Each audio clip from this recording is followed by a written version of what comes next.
Para pemirsa dan sahabat beriman dimanapun berada, alhamdulillah kita berjumpa lagi. Semoga kita selalu dalam lindungan Allah Subhanahu wa Ta'ala. Di video kali ini kita akan ngaji lagi bersama guru kita semua, Pak Ustadz Danu. Assalamualaikum Pak Ustadz. Assalamualaikum warahmatullahi wabarakatuh. Assalamualaikum. Waalaikumsalam Pak Dun. Alhamdulillah. Amin. Nah, para pemirsa dan sahabat beriman dimanapun berada, bahasan kami kali ini tentang tumbal di jalan tol. Wah, ini jadi gini ceritanya Pak Ustadz. Ini di jalanan sering terjadi kecelakaan. Banyak cerita dulu di kampung saya ini, di kampung saya. Kalau lewat satu jalan itu memang sering terjadi kecelakaan, sehingga orang tua itu bilang nanti kalau lewat ngebel, rentet gitu. Di tikungan biasa tuh? Enggak, jalan lurus. lurus. Keren tikungan. Oh, jalan lurus, tapi memang ada pohon-pohon besar lah Pak Ustadz di situ ya. Kiri kanan ya. Memang sering terjadi kecelakaan dan meninggal. Nah itu orang-orang bilang itu penunggu jalan minta tumbal gitu. Oke lah, karena banyak pohon gitu kan, kita percaya. Nah ini jalan tol nih Pak Ustadz. Jalan tol juga sering terjadi kecelakaan dan katanya itu penunggu jalan tolnya nyari tumbal gitu. Padahal kan jalan tol itu jalan beton ya, kok di situ ada rumah jin yang jin itu juga nyari tumbal gitu. Apa memang bisa seperti itu Pak Ustadz? Jin nyari tumbal gitu Pak Ustadz? Iya. Bismillahirrahmanirrahim. Assalamualaikum warahmatullahi wabarakatuh. Waalaikumsalam warahmatullahi wabarakatuh. Amin ya rabbal alamin. Apakah tumbal itu bisa dibuang di jalan? Insya Allah bisa.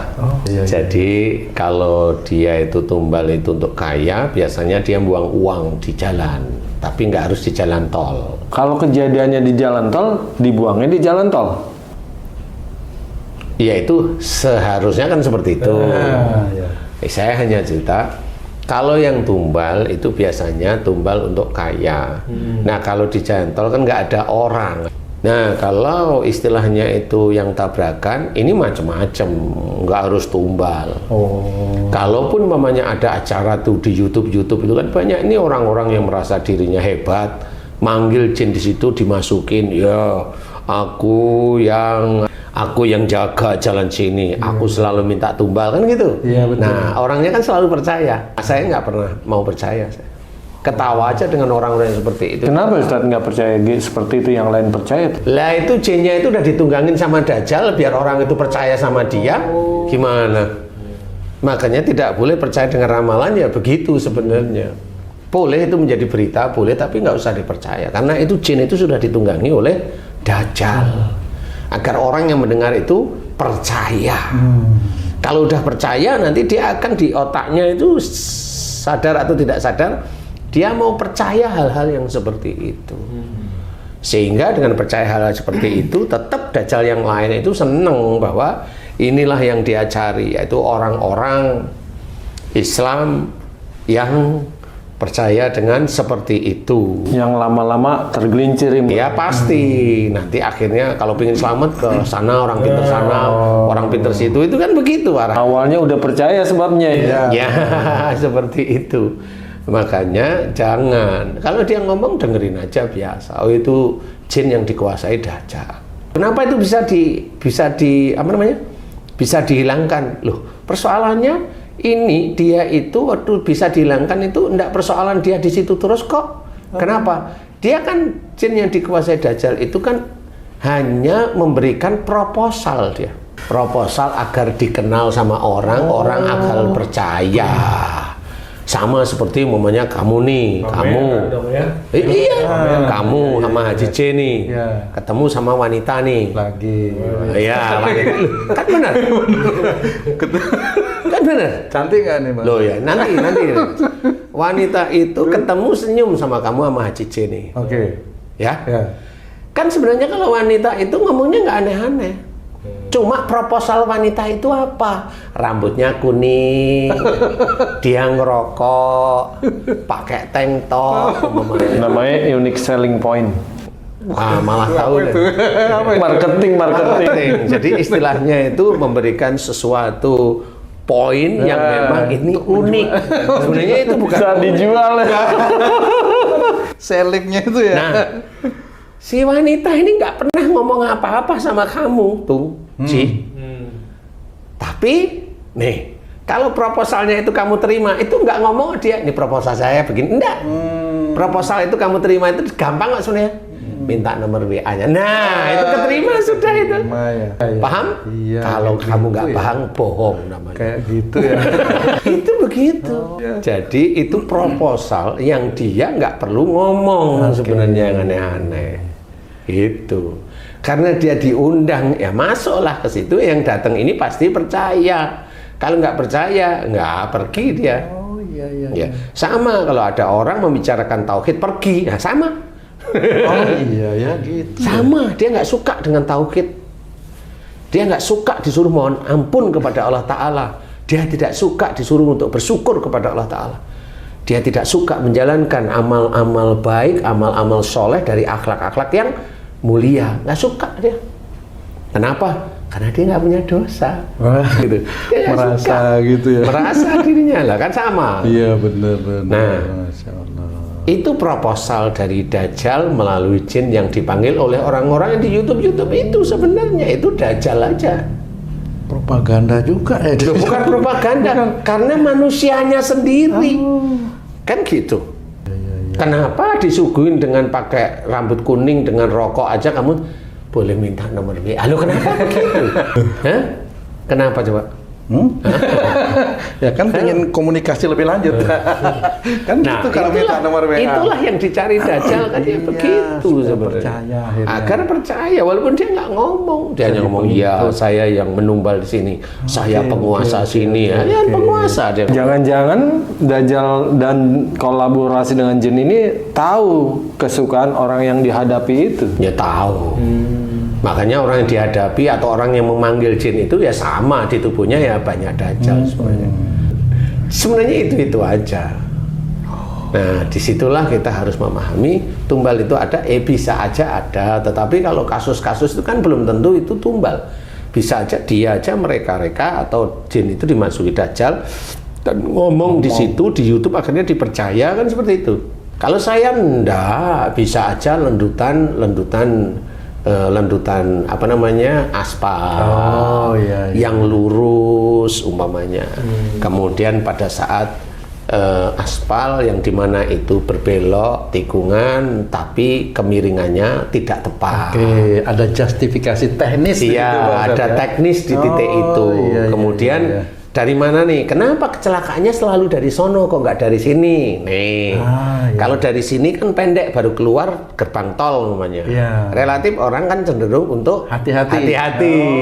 Kalau di sana kan dia udah capek, dia udah lurus, jenuh dan sebagainya. Nah, inilah yang menyebabkan bisa ngantuk, terbuai dengan macam-macam, atau dia habis dari hotel mana yang jauh lah dia ya. Jadi teknis ya, bisa ya. Teknis sebenarnya itu teknis kendaraan yang dipakai umpamanya hanya minibus.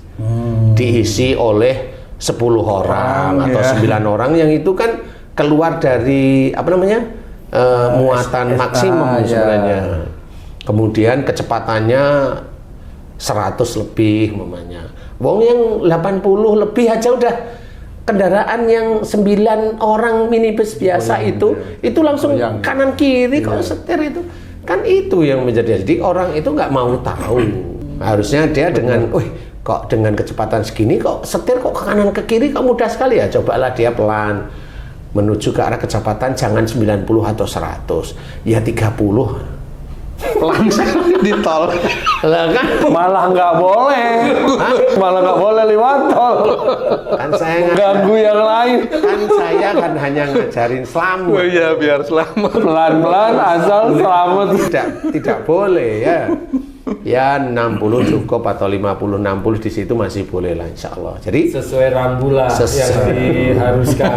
kalau memang tidak sesuai rambut turunkan orang itu kelebihan kan gitu harus seperti itu. Nah ini yang jarang sekali diketahui oleh orang. Itu memang sengaja ditabrak peraturan itu ya. Alam saya. Ya biasanya juga seperti biasanya ya. Sehingga kita lupa bahwa secara teknis itu ada. Jadi enggak. Oh, kenapa ada jin ngaku-ngaku? Loh, jin ngaku-ngaku kan karena dipanggil. Coba kalau enggak ada yang datang ke situ enggak manggil, enggak ada yang ngaku-ngaku. Manggil siapa?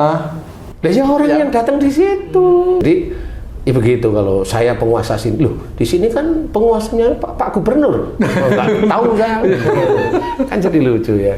Jadi intinya adalah jangan percaya yang seperti itu.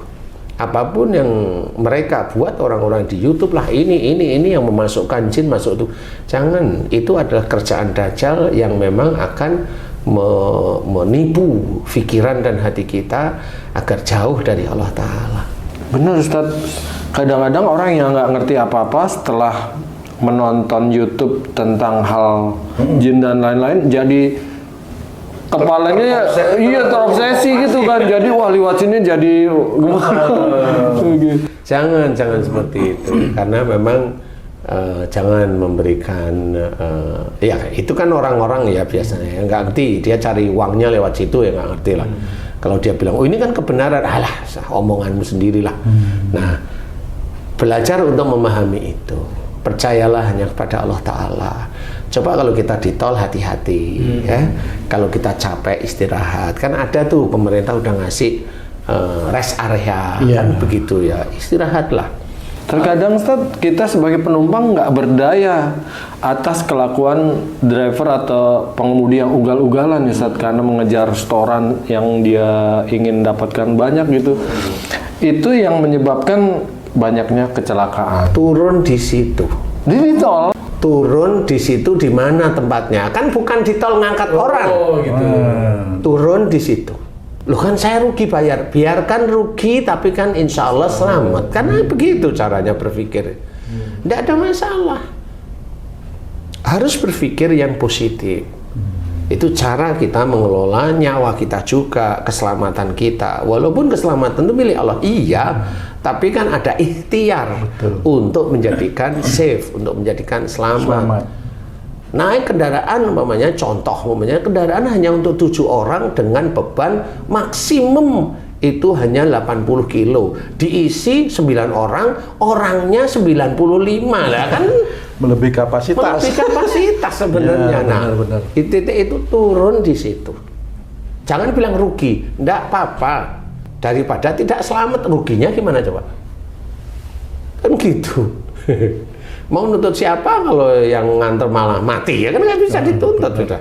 Juga Ustadz banyak berkembang nih isu-isu entah benar entah tidak, perusahaan-perusahaan bis nih banyak kecelakaan, seolah-olah tuh pengusaha bis itu menumbalkan bis itu. Makanya kita itu sudah nggak usah berpikir seperti itu.